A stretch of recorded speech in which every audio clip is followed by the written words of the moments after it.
Good evening. All right, we talked back. I like that. Welcome to this fourth Citizens Forum, co-sponsored by the Citizens Association of Kansas City and the Kansas City Public Library. This is the fourth forum that we've done this year, and we're very pleased that you're here, very pleased with the ones that we've done earlier. The library and our organization some time ago decided it would be great to have a forum where people could come and learn about major issues facing Kansas City, and they've been very well received, and so we're glad you're here tonight. My name is Dan Coffrin. I am the chairman of the Citizens Association, so I'm pleased to welcome you here this evening. Normally, Crosby Kemper, the executive director, CEO for the library, precedes me in welcoming you. He could not be here tonight, so I'm doing it for both of us. Both Crosby, who I can assure you is very supportive of these programs and would be glad also to be here to welcome you. Tonight we're going to talk about the border war, or what's been called the border war, going on between Kansas and Missouri. We've read a lot in the newspaper in recent years, the last 4 or 5 in particular, about how Kansas and Missouri each have used tax incentives to essentially poach jobs from each other here in our metropolitan area, where Kansas will move somebody from Jackson County and lure them over to Johnson County, or vice versa, without really any net benefit in adding new jobs to the metropolitan area economy. The only thing that really changes is the commuting patterns of these folks when they go to work. And as you'll learn this evening, the states have spent hundreds of millions of dollars in incentives to make this happen, to the extent it's really happening. I mean, there's no new jobs, so it's kind of a misnomer to say something is happening at all.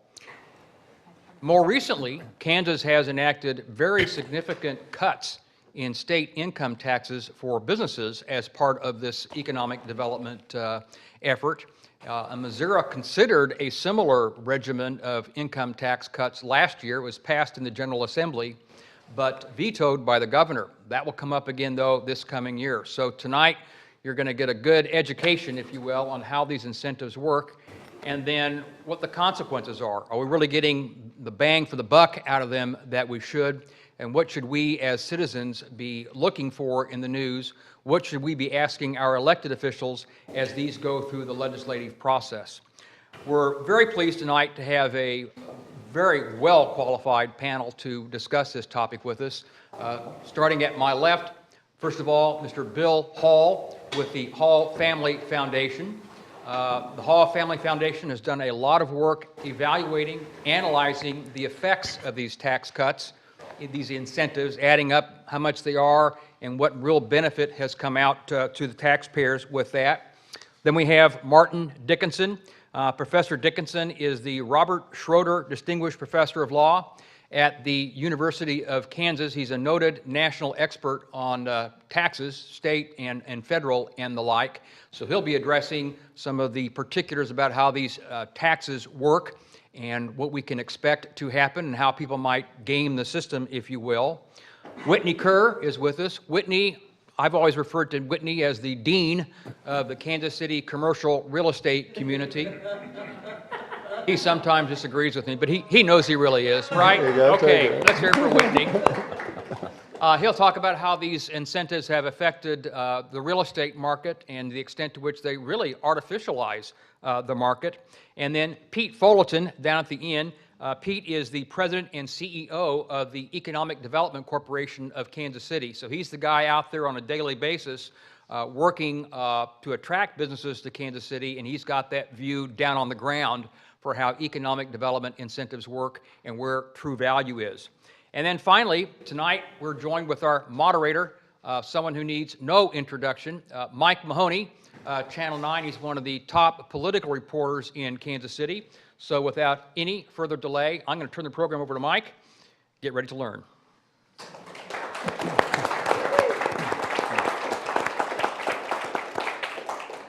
Thanks, folks. It's great to see you all here. It's great to know that You're good citizens, and we're all proud that you're here tonight, and know that you will be.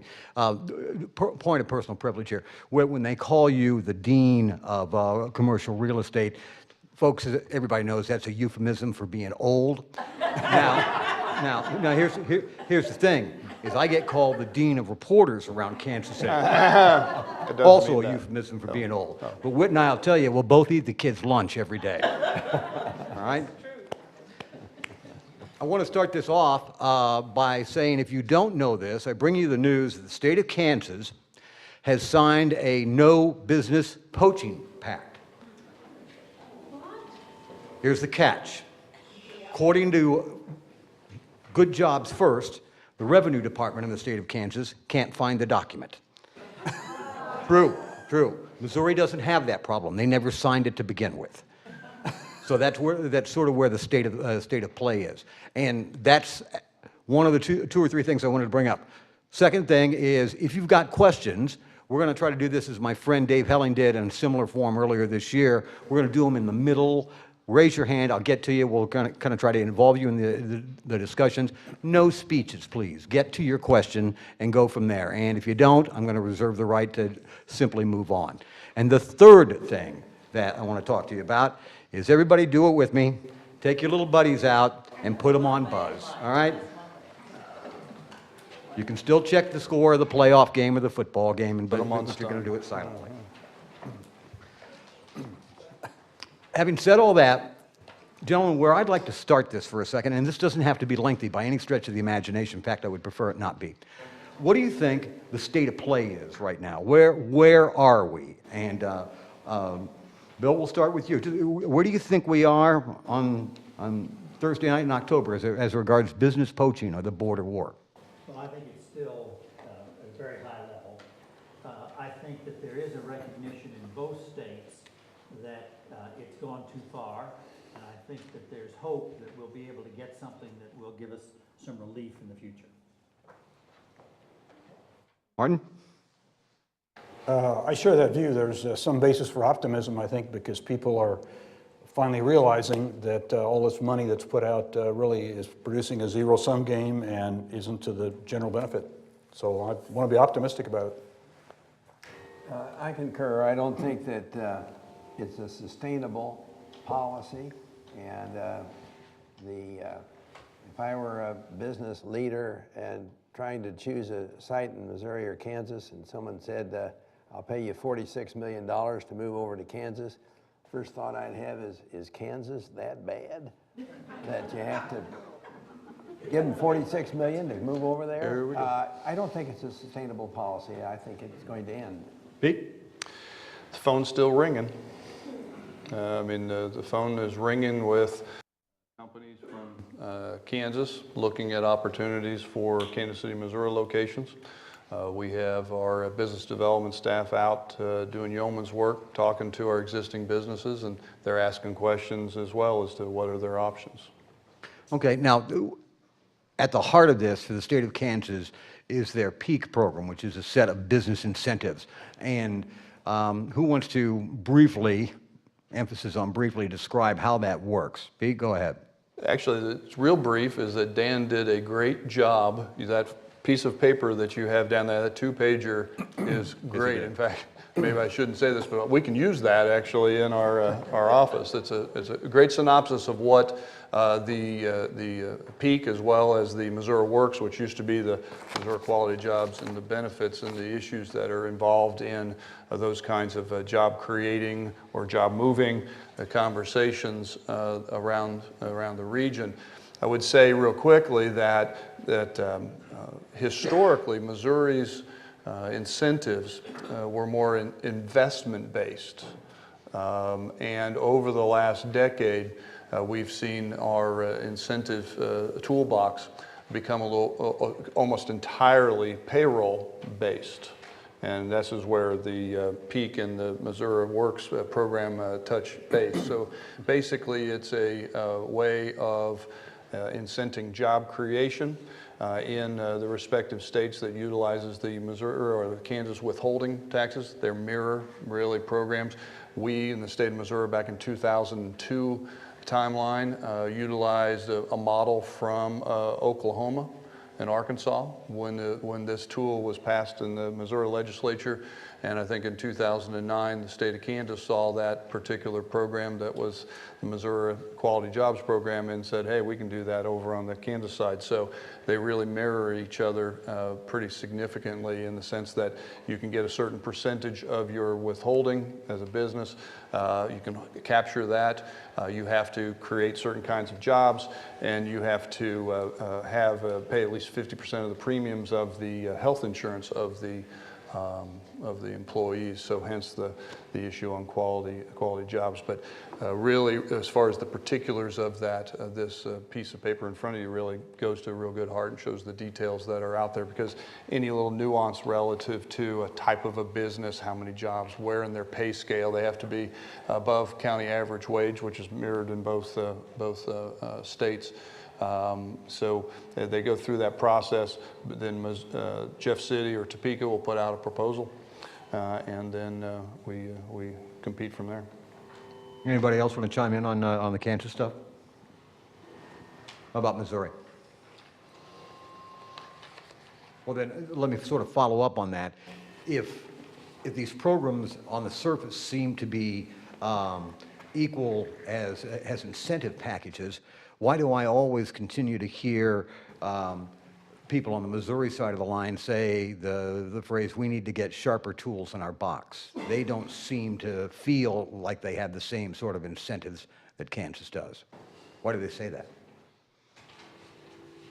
All at once? I mean, where I would go with that is it all really goes down to the definition of what is a new job. And I think that's where our challenge is that new job is respective to the state. So an AMC that is currently in Kansas City, Missouri, looks at a Kansas location. All of those are quote unquote new jobs by definition in their state statutes. Same thing if something is looking at coming from the Kansas side to the Missouri side. And if you're looking at it from a expansion of a company, if it's a Missouri-based program right now, we basically can incent those new jobs, that growth, that say if there are 100 jobs right now and they're going to grow to 150, and that's the proposal. Historically, the home state can only incent that 50 jobs, whereas that destination state, they're able to do the 150. So then you get that differential relative to the incentive package that is a number of times been hard to collapse or hard to connect. Pardon? Mike, I assume some of that feeling arises from the Kansas income tax enacted in 2012, and the fact that Missouri, as I understand, the bill went through the legislature and then was vetoed by the governor. So if one views that as an important job attraction, Kansas has an attraction which Missouri does not. But Mike, the real differential, there's only 465 jobs under these two programs, difference between Missouri going to Kansas and Kansas going to Missouri. So I think maybe there's been a little bit more vocal concern about this on the Missouri side, but I think the truth is it's going both ways. Bill, since you brought it up, you made national headlines earlier this year when you did that comparison that you just talked about. And I don't know that everybody in here knows about it. Could you give us a brief summary of what it was, and if you can pull them off the top of your head, some of the statistics on it were astonishing. Go ahead. I can't pull them off the top of my head, but I've got them right here. How about that? So far, between the two states, they spent about $212 million, and I'm going to tell you that's the tip of the iceberg in terms of what they've committed to companies that have shuffled jobs back and forth across the state line. So when we talk about economic development, this isn't economic development. This is just the shuffling of existing jobs. We spent $212 million between the two states to take existing jobs from one side of the state line to the other. There are 3,289 jobs that have moved from Missouri to Kansas, and 2,824 jobs that have moved from Kansas to Missouri. Kansas has spent $140 million in order to move those jobs, and Missouri, $72 million. So Kansas is spending $43,000 per job, existing job, not new job, existing job gained. and Missouri is spending $26,000 per existing job gained. On a net basis, taking Kansas less the number of Missouri jobs, that's 465 jobs, roughly $300,000 per job is the net amount. So, and I began by saying this is the tip of the iceberg, because as Pete will tell you, this doesn't include the retention money. So if someone says, well, I'm thinking about moving to Overland Park, or I'm thinking about moving to Kansas City, Missouri, Pete's job is to go out, and he doesn't have new job money, but he has retention money, and that retention money is then used in order to keep the firm in Kansas City or in Overland Park. And they may or may not have ever had any intention of moving, but as we've been talking about earlier, there's now an entitlement mentality that you're foolish if you don't ask, because you're going to get that money either to stay or to move. Anybody else want to chime in there?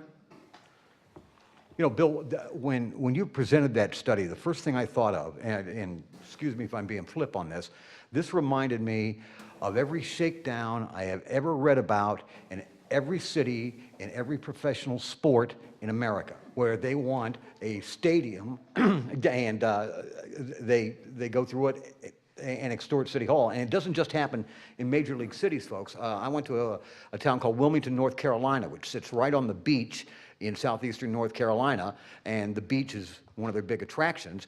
There's a push down there to try and draw a minor league baseball team. And they've got a couple of suitors for minor league owners that are thinking about it.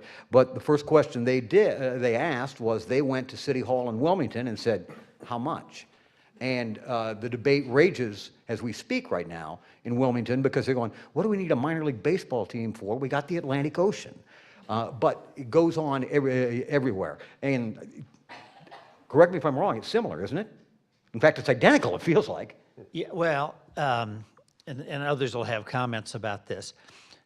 It's really a public policy problem. You know, this isn't, the companies are competing against other companies in similar industries. So if you're an architectural firm and your competitor has moved and gotten an incentive to move, and that incentive is lowering their cost, you're looking at yourself and saying, well, wait a second, he can charge lower rates, or she can charge lower rates than I do. Am I at a competitive disadvantage? This needs to be solved where that can be solved, which is really at the state level with state policies that don't incentivize this kind of behavior.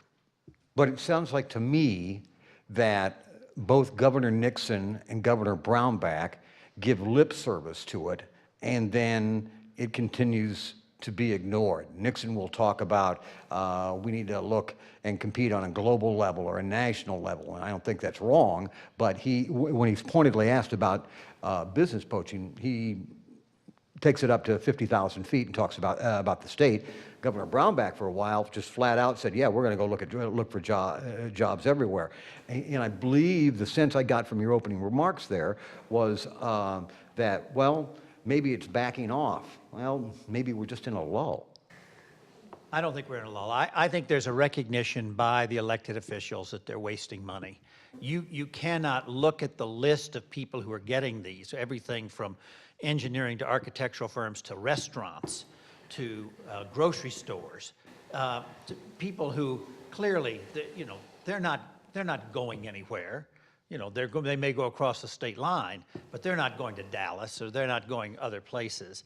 I think there is a growing recognition, and as others have said, I'm optimistic that we're going to get some kind of resolution of this, because it's so stupid. Well, it's a perversion of the market, and I'm in my 56th year in the real estate business, and when I started, when we would be engaged by a company or an individual to acquire a site or a building or whatnot, we would make a grid, and we would evaluate all sorts of things: the physical property, the existing real estate tax rate, the abilities of the community to provide fire service, police service, and we'd grade all those things. And then you'd have valuations of what the property was worth, and you'd negotiate between site A and B and C. And it was all very much the merits of a site A versus site B. And what has happened is that we have gotten into a situation where more and more of business leaders and individuals making investments are looking for the incentive. And the idea of incentives goes back a long way. In 1948, the Missouri Urban Renewal Corporation Act was passed, and that created 353 with a 10-year moratorium and a 50% abatement. But those could only be used in an area that was declared a blighted area. That was originally, and it could only be initially for residential housing. Well, it's evolved, and so now you have 353 at the plaza and all sorts of locations that are not blighted. So the whole thing is like a wall that's out of plumb. It's just gotten worse and worse, and now we've got one hell of a bow in the wall. And I don't think that is sustainable over a long period of time. And I think we need to get back to a place where elected officials say, unless there are very unusual circumstances that warrant an incentive, that we ought to avoid these briberies, as I call them. But if you look at the Polsinelli law firm was offered something like $46 million to move to Kansas. And fortunately, they didn't go over there. I don't think they were ever going to go over there anyway. But then in order to keep them in Missouri, there were a number of incentives made to the Van Tuyl interest to buy the Plaza West. And so you have now some vacant buildings on the plaza because people were incentivized to move out of those into the others. And when you have a situation where the company gets a rebate on earnings taxes for their employees, that creates a very unhealthy situation because the next guy that wants to relocate is going to want to have the same kind of thing. And so where does it stop? And the fact is that we have distorted the free market to the point where I think it needs to stop. One of the things that's a real challenge with this conversation in general is that free market is very rarely ever taken place. I mean, in the late 1700s, New Jersey incentivized Alexander Hamilton to move his business from New York to New Jersey. And we had railroads and had incentives associated with that. So, and we built interchanges and roads and put in infrastructures and such over the years that it just doesn't, I mean, what it looks like now is it definitely hit a crescendo curve because, I mean, I've been doing economic development in this city for 26 years, and we've always had a tension between the Missouri and Kansas side. Even when I was with the Missouri Department of Economic Development, we'd roll over to a company that we heard was moving to Kansas and find out, you know, that, you know, we'd go out and say, hey, you know, your taxes are going to be higher and so on and so forth. And they'd say, well, you know, we made the decision. And then you really find out that the individual who made that decision lived in Kansas. But the difference, Pete, between that and, you know, you could have the Homestead Act, which subsidized and helped develop our country. But it was available to anyone who wanted to apply for it. And if you were a railroad and Thomas Hart Benton wanted to see the railroads go from ocean to ocean, and we had a national policy to do that, and it was not unlike the interstate highway system. That's different in my mind from a situation where an individual comes into a community and is given a situation that is not readily available to others in the marketplace. And I think that's wrong. Mike, one thing, Sure, Bill. but going back to these numbers, I think Pete's right. Incentives have been around for a long time. But I think what we have is something that's just gotten out of control. Of the 9 largest dollar amount incentives given in recent years, 3 of them have been in Kansas City. And those were for existing jobs. So, it isn't like Boeing moving from, that was one of the other ones, Boeing moving from Tacoma to Chicago. If you're in Chicago, that's a huge win.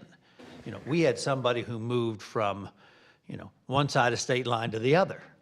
And we paid them a huge amount of money in order to do that. And at the end of the day, we had no net gain. So of the 9 largest ones, we're 3 of those.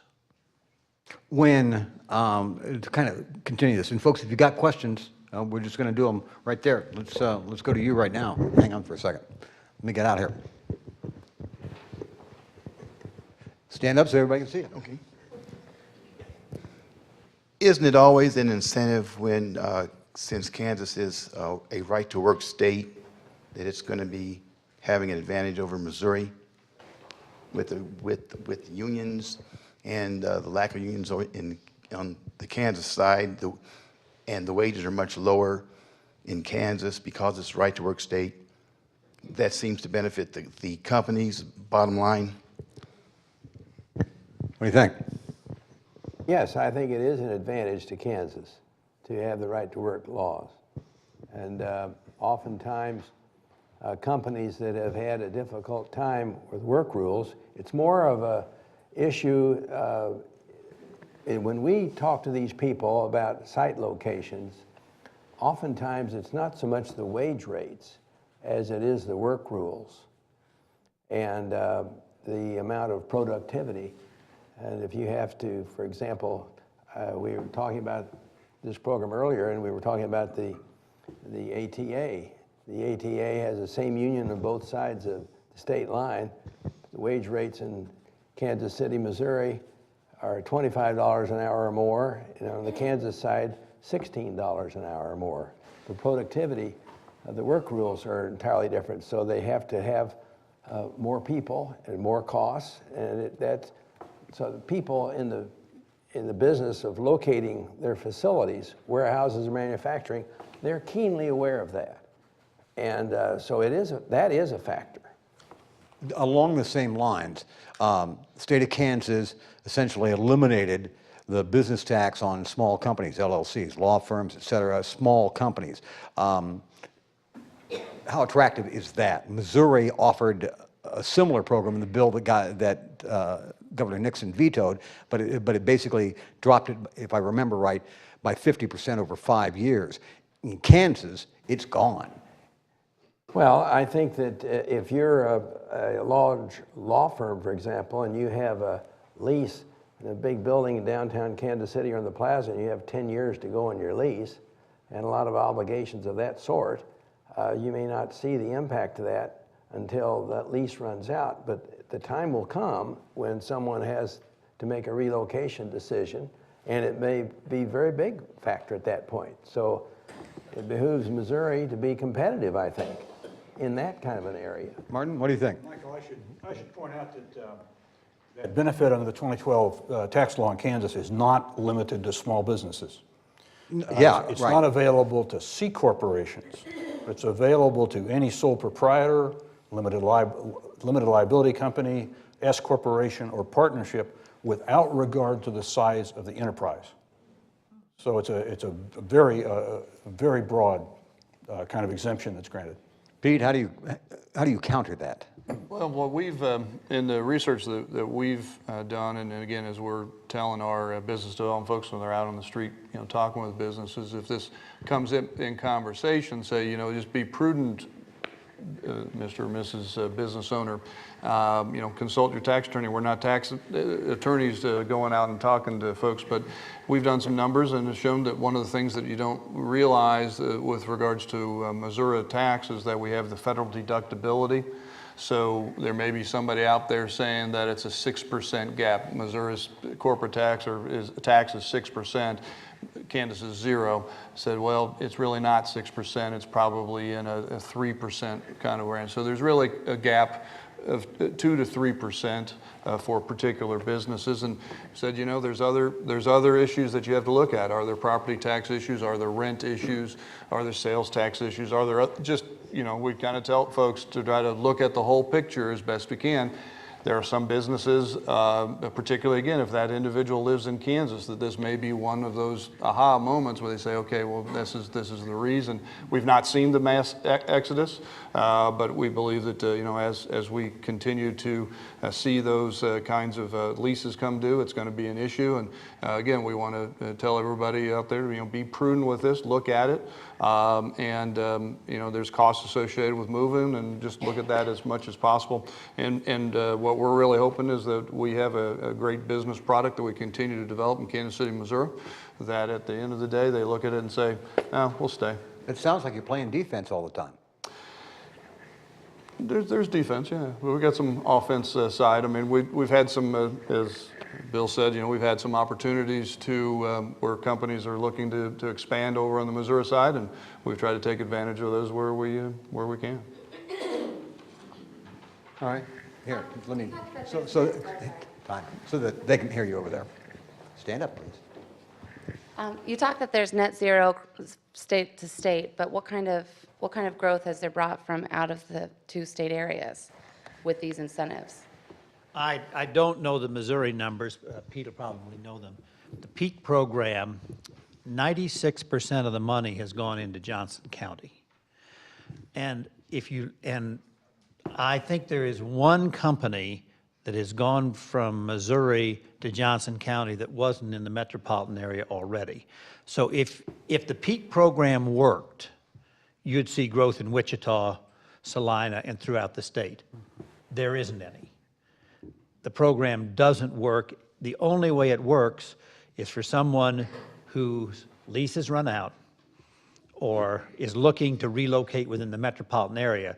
That's the only place it's worked. So it hasn't brought anybody from outside of Kansas or Missouri? It hasn't brought anybody outside. It's brought one company from central Missouri to Johnson County. The other one is, I think, in Salina, and it's an MRI business, the magnetic resonance, and that isn't somebody that was attracted from out of state. It's an out-of-state operator who opened an MRI facility in central Kansas. But you would expect, if the program worked, that in Wichita, you would see it. Nothing. Is there a discernible job swap underway? Because there are statistics that say that Jackson County, for instance, lost about 7,000 jobs. Johnson County gained 7,000 jobs. Are they the same 7,000? Now that same study also said there was growth in Clay and Platte as well. But, I mean, people look at that 7,000 out of Jackson, 7,000 to Johnson. I mean, is there a suspicion there it's the same 7,000 jobs? What's the time frame on that, Mike? I haven't seen that number. I believe it's over the course of a year or two. Yeah, I mean, it's a reasonably short period of time, Bill. Our numbers go back to the beginning of the PEAK program, and those are 3,289 jobs that were incented to move. Now, there may be other jobs that move that we don't know about. All right. Hi, I'm interested in urban planning, and this seems to point to me that there might be a larger amount of commercial buildings on each side of the state line empty and ready for business. Have we seen an increase and, I guess, decrease in the value of commercial real estate because of the exchange back and forth? I'll answer that.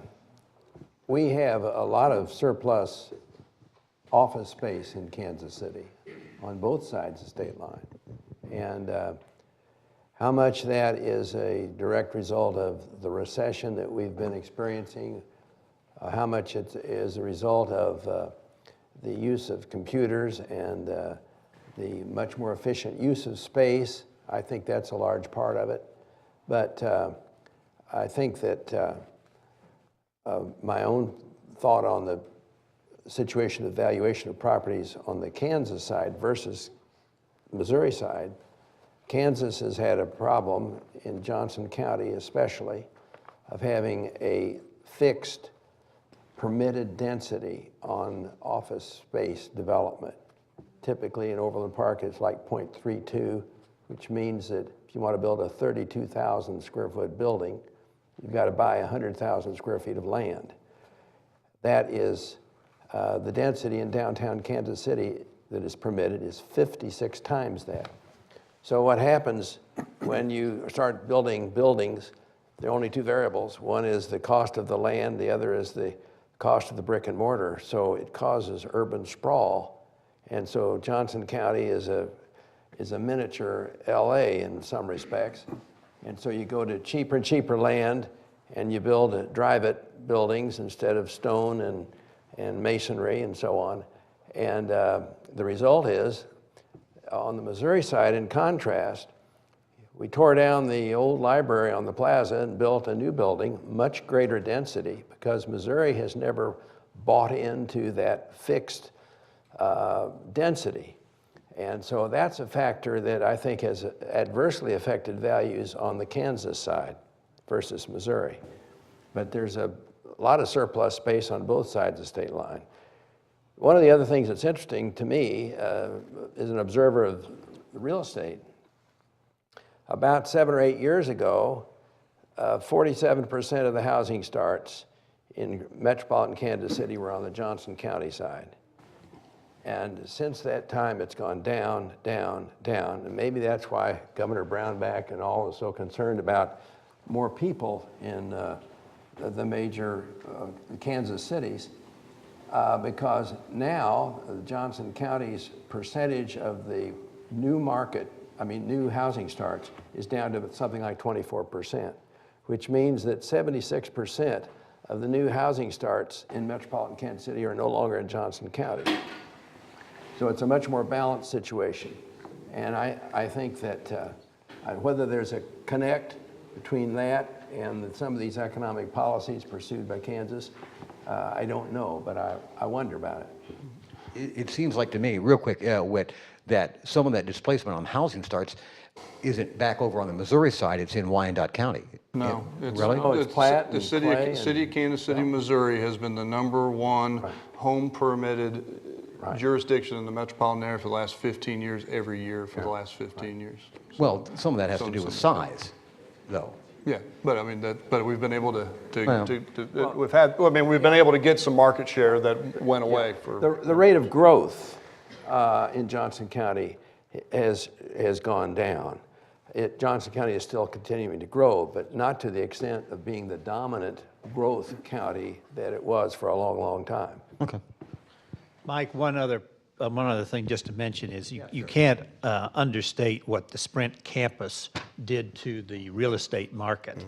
And we lost a great opportunity there where we had AAA office space at a very low rate in a large amount, and we only moved people we already had into it. We didn't bring anybody new in. But that has now worked its way through the system, which hopefully will help some of the other vacancy rates. Thank you. My name is Kelly Martin, and I think I know most of you. I have the privilege of serving on the Missouri Development Finance Board and also the Missouri Highway Commission. And I've got 3 comments that I'd like to make. But first, I have a question on the jobs. I believe you said Kansas had secured or netted 474 more jobs in the Kansas City, in the city of Kansas City, Missouri. But is that correct? That does not include the metro area? That's the net gain in the metropolitan area. in the metropolitan area. Okay, my comment was, I'm not sure how accurate those numbers are. I know at the February meeting of the Missouri Development Finance Board, we had 6 preliminary and final approvals of the Missouri Bill Program. 5 of the 6 were in the Kansas City region. 1 was on the eastern side of the state. They involved about $220 million of new development and about 2,250 new jobs. 2 of those were in Kansas City, Missouri. I believe it was Sporting Innovations and the FreightQuote.com, which received tremendous incentives. But 2 of those jobs came from Kansas into Riverside, Missouri, and one of those moves was from Hutchinson, Kansas, manufacturing for a stainless steel food processing company, and I believe corporate headquarters came from Overland Park. Another one came from Kansas City, Kansas, but Riverside built 1 million square feet of new industrial space in the last 12 months, and they're continuing to grow. The fifth project went into Liberty, Missouri, and they're building for the Ford Transit van, the supplier. So your point is that there are companies coming there. The point is that the economic development is very much alive in Missouri. I know the governor, the head of the Economic Development Department, Mike Downing, the former interim director, and the head of the Missouri Jobs Program are all in Chicago as we speak on a 3-day trip, recruiting new companies. Well, and actually Chris Chung, head of Missouri Jobs Program, is in California recruiting.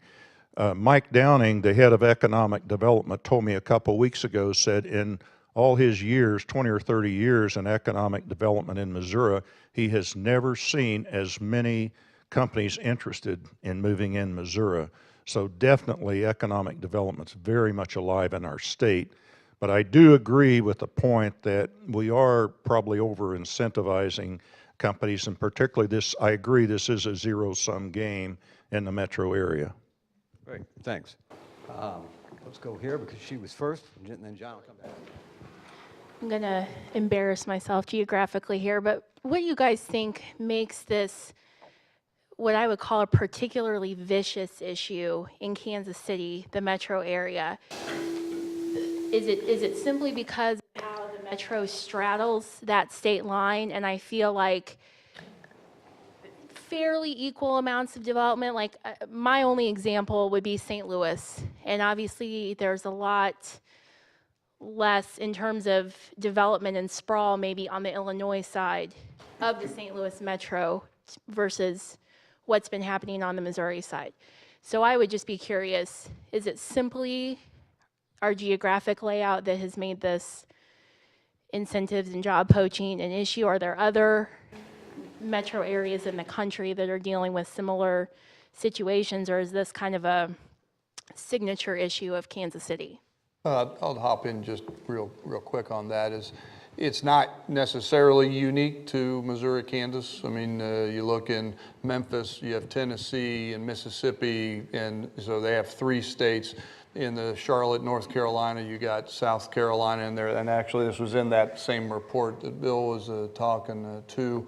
But it's probably as much as anything because we are so now, after 30 plus years of growth in Johnson County, that you have a very equal basis between one side left turn, one side right turn. So perhaps in that it might be a pretty unique standpoint, because I think in the other places where you have bi-state or tri-state, it's not quite as equal on both sides. And certainly St. Louis and East St. Louis, that's it's a different kind of a shift there. So well, it is a problem because if you look at Dallas or Atlanta or Houston or Denver, cities that have grown tremendously, there were cities that were smaller than Kansas City in 1946 and now larger than Kansas City. They don't have that state line to worry about or to compete with. And I was amused talking to a man from St. Louis who said, I just can't understand this Missouri-Kansas problem. We don't have that problem over there in St. Louis. And, nobody wants to move over to East St. Louis. What's the problem? And so it depends on where you are. Go ahead, Martin. Michael, one topic we really haven't addressed is the cost of this and what it really means to pay out this kind of money. If Missouri and Kansas each had lots of money, we wouldn't care. We'd lay out the money and everything would be fine. But I think particularly striking is the 2012 Act in Kansas. And that was sold by Governor Brownback entirely as an economic development act and attracting jobs. Still is. And the total cost over this year plus the next 5 years is $4.5 billion. And if you price out, fundamentally that means a reduction in Kansas revenue in each year of about 14%. So that means you have to start asking some bottom line questions. If we're going to cut 14%, is it K-12, higher ed, prisons, SRS? I don't know. So it's a big hit, and that's all for job development. And Martin, we are going to get to that in a moment. Just to add on for a second, when I asked my friend in St. Louis, why don't you guys have this problem? They have a very serious and responsible answer for it, and it's the fact that the Mississippi River separates Illinois and Missouri there, and there are limited numbers of ways to get across it. You can't go down State Line Road and turn to the west for 140 blocks, and it's a major consideration. Now, the city of Alton, who they have a big bridge, they're trying to do some eco-devo stuff, but that's one of the big reasons. And another place is the metropolitan community of Boston catches it from the south from Rhode Island, and they catch it from the north from the state of New Hampshire, which has no income tax, and everybody, as you know, calls it Taxachusetts. So anyway, John. A few years ago, there was, I think, an attempt by at least some legislators in Missouri, I think Representative Tallboy was talking about it at one time, of trying to basically identify a certain number of counties on the Missouri side and the Kansas side, get both legislatures to pass it, and basically say, we're going to have equal incentives in that zone, essentially draw a circle around the state line, so to speak, and try to equalize the incentives so that we sort of eliminates the reason to have this. Do you think that's practical, and are there any examples in any other areas of the country where something like this may have happened? I think it is practical. I think that's the way it's going to ultimately be worked out if it gets worked out. And there are other examples. There's an example in Cincinnati. There's some city examples that have been particularly good, one in Indianapolis and one in Denver, where they have figured out a way to call a truce. Now, it's a little more difficult because we're so state-dominated in our incentives. So we have to get Topeka and Jefferson City to agree. It isn't like we can get our own communities to agree in the same way. But I do think that that is the way it's going to get solved, John. Wouldn't a potential solution to that ceasefire pact, for lack of a better word, would be to go into the language of these incentives and redefine new jobs, not as new jobs to the state, but new jobs to, or pick a number, 250-mile radius. Mm-hmm. We've always thought that was the easy way to do it, but I'm sure we won't find the easy way to do it. That's why I came up with it. That's probably. Yeah, there's a guy right back here I want to get to first. I got you. To what extent has the lack of accreditation now in the Kansas City, Missouri public schools affected businesses wanting to come to Kansas City, Missouri? I'd say it's been a huge factor, period, and continues to be. But there are 14 school districts in Kansas City, Missouri. Yes, well, I think that if you talk about the heart of our city, the Kansas City, Missouri School District, but Hickman Mills and both those districts have had persistent problems.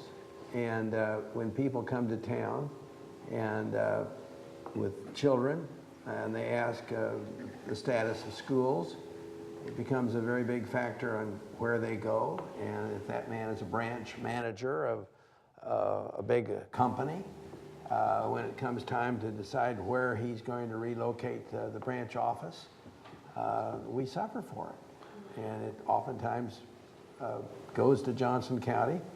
To the extent that it goes to Platte County or Clay County, where we have good schools, or further out maybe in the Belton area, places like that, or Blue Springs, it's not a problem. But close in, it has been a major problem. Yeah, I think our goal is to make sure it's not a problem going forward as best as possible. We all, as a community, we got a long way to lock arms with folks and make sure that we work with the leadership of the school district, make sure we can do whatever's possible to help that next generation not have this kind of an issue. We see it in our business models, but not as much as you would think. We're not the only urban area to have some challenges in our schools, but regardless of that, You know, I think we all have a real stake in making sure that we have a good workforce, because it ends up being hopes and dreams that we're trying to encourage. And if we get good job creation and we get good job opportunities, and there's just a lot of benefits to our overall city if we can you know, take care of that issue. I want to go back and pick up on what Martin was talking about, because I believe this to be a real important part of the discussion. With the numbers that you cited on what Kansas is doing with their revenue, and with what the bill that was vetoed by Governor Nixon, and he vetoed it primarily because he thought that state services like education and development would be jeopardized because there wouldn't be enough funds coming in. Can you guys talk about that for a second? Is that a legit point? The Republicans down in Jefferson City are going to say he's standing in the way of progress, and Tennessee is in front of us, and Iowa's in front of us, and Kansas is in front of us, and Oklahoma is in front of the state of Missouri. Governor Brownback says, you know, we are going to be a low-tax state. We're going to be a no-income tax state if he can have his way on that, and that will bring job creators to the state. Will does it? I mean, this is not, you know, there are, I think, a dozen states at least, maybe more than that now, that have no state income tax. Places as diverse as New Hampshire, one of the Dakotas, Florida, Texas. I mean, sounds pretty good at first. We have some limited data on that so far. Wichita State University does a survey each year of the Kansas economy and how much it's grown, and they use the period August to August. And just a couple of weeks ago, they did their report on August 2012 to August 2013, and the report was that over that period of time, that the Kansas unemployment number had risen from 5.8% to 5.9% at a time when, of course, the United States number has been declining, and that there was only a 1% increase in jobs in Kansas, which is less than the population growth. Now, it's now, say 18 months after the passage of that law, and it went into effect in January 1 of 2013, this year. And one would think we would begin to feel some impact from that, but there's not much yet. Mike, Bill? when you talk about taxes in Kansas, Kansas has moved from the mid-30s in terms of tax burden to the low 20s over quite a period of time. So Kansas was not a low-tax state. Missouri was a much more attractive tax state, but it's not state taxes that are the tax burden, it's local taxes. Kansas has the second highest number of political jurisdictions per capita of any state in the country. And we have very high employment in local government, not in state government. State taxes are average, state employment is average. So what we have is a governor who's attacking the wrong problem. The problem is consolidation. And if you bring up the word consolidation in Topeka, you get run out of town as fast as anything. But they have an inherent problem. If they have the average number of local employees in the state of Kansas, they would save $1.5 billion. And that's on a $6.6 billion general fund. So it's a huge issue, but we're not attacking the problem. We're attacking a totally different problem that really is not a problem. They're average at the state, they're very high at the local level. And is it fair, because I've read this, that in terms of economic development and job recruitment and business recruitment, state income taxes, or the state income tax rate, is not that big a deal? Is that fair, Pete? That's correct. Yeah. Why is it? Because it sounds like it should be. There are, when you're working with a business that's looking at relocating or putting in a new operation, there's just a number of factors that come to play. And of course, each business is different. But I think Dan actually even quotes Area Development Magazine in your flyer there, and they do a survey every year of what is important for businesses to locate, as well as even site location consultants that work with these businesses. And taxes and taxation is usually middle of the pack. Availability of a skilled workforce, when a sizable chunk of their overall operations are people. that's much higher on the totem pole than taxation. Now, fair taxes usually end up being higher, a value of taxation, but just that raw, how much is the tax is generally not the number one site location criteria. Anybody dispute that? Okay. We had a couple questions out here. This guy was first. Yeah, I was going to ask a while ago, the social implications of the education and the crime situation, they're not equal, and so how does that affect this? The other question comes to mind is, do you know the difference in the net return on investment between the two states for most businesses? That's what it's all about for a business, is NRI. All these other things are just part of the conversation. But do businesses have a better net return on investment in one state or the other? I don't think that there's I think that would be very hard to prove. And so I would doubt that. I mean, you have successful businesses on both sides of the state line, and you have business failures on both sides of the state line. I don't know how you'd ever measure that. How about the effect of crime in this race? Everybody here and there, you wondering about crime? Well, I remember I was on one of the commissioners of the Three Trails Community Improvement District, for the old Bannister Mall. And we used to get the crime statistics, rapes, armed robberies, break-ins of automobiles, stolen cars and whatnot. And it became very apparent to us, this was before the Blue Ridge Mall was torn down. There was a perception that there was crime out there that was much worse than other places. But really, the crime statistics in Olathe are a concern on the Kansas side. And so I think that what the facts are and what the perceptions are two entirely different things. Jim? I don't think that's a major problem on one side or the other. There's crime everywhere, and there are good people everywhere, and there are rascals everywhere. I like the idea of defining new employment on a bi-state basis as a possible solution, but another solution I've heard about is having a proportional amount of tax breaks or incentives as the further you get away from state line.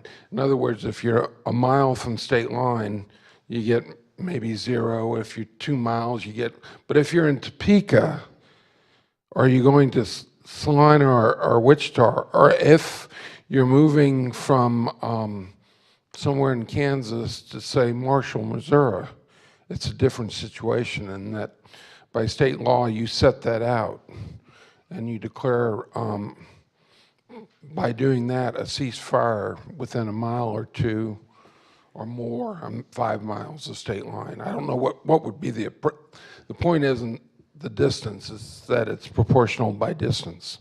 Yeah, that was the Mike White plan.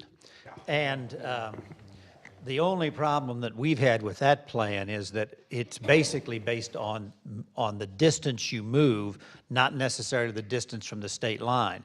So if you move from north of the river to Olathe, you get the full benefit. And so we've always been reluctant to say that should be the solution. I like the idea of having Mike White on the team, to say the least.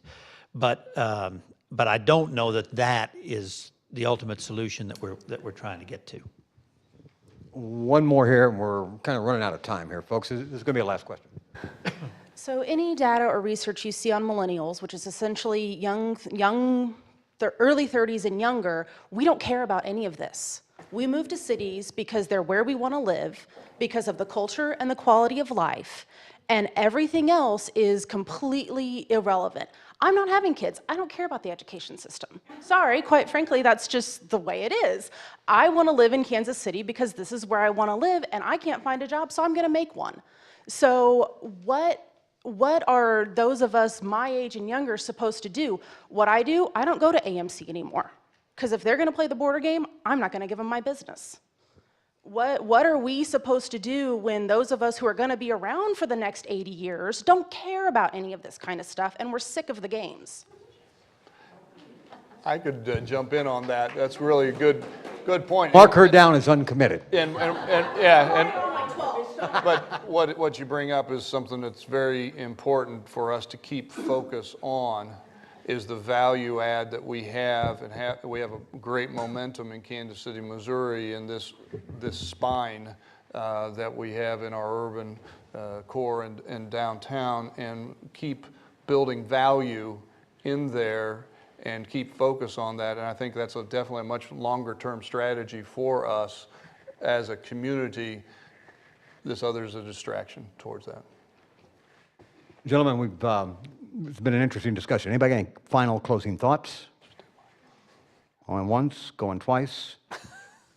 So it's okay. Folks, I hope you've got something to think on real quick in the back. Yeah, she really wanted to speak. Good evening, everybody. I'm Micheal, and I'm the Deputy Director of the library. And I think I would be amiss if I did not say something about TIF and libraries. I think I would be fired by Crosby. Yes, that's but true. I think it is important, I think, as we talk about today, to think about the taxing jurisdiction, libraries and schools. You mentioned about the schools today, but schools are losing a lot of money with incentives, and we as a public library are losing a lot of money every year. This building was built and renovated with private money and historical tax credits. The Plaza Library was built as a private partnership. We just renovated our inner city branch on 31st and Prospect, some of the needy people in the community with private money. We would like to be able to have money that is coming to us without going to corporations, so we can continue to provide services to the community. And I hope whatever changes we make moving forward is thinking about these beautiful, because again, these anchor institutions are important for people to move to your city. The public library, this public library especially, was a major catalyst for the development around this area, that you have places like Lofts. So let's think about that moving forward. Thank you.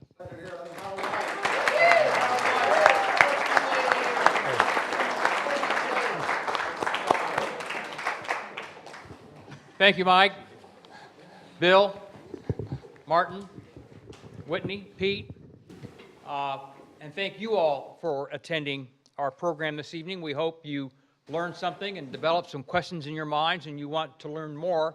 I am remiss. I'd like to recognize Councilman Jim Glover with us this evening.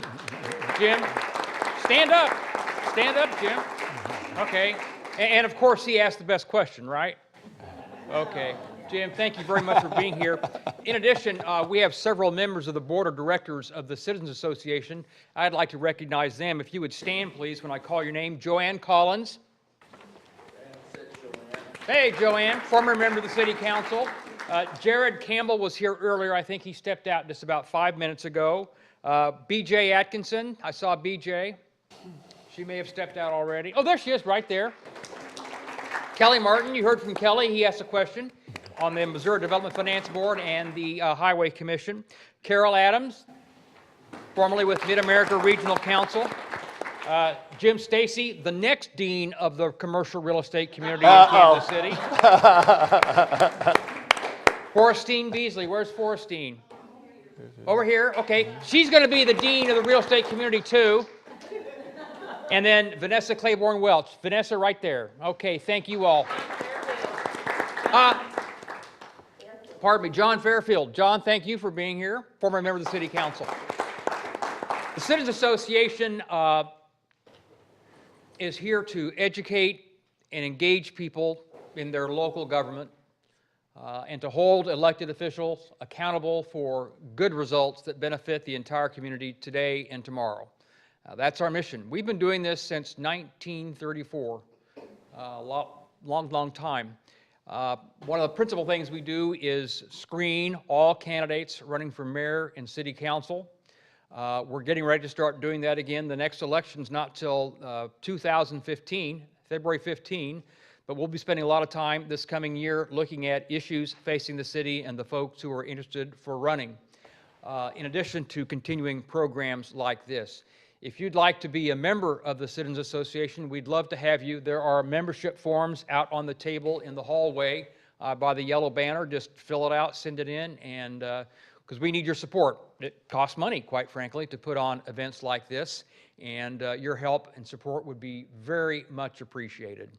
Again, I'd like to thank our very fine panel, And in the coming weeks, when the legislatures reconvene, which is not that far away, be right the first week of January, and they start talking about these incentives again, we hope you're just that much better informed. Thank you and good night.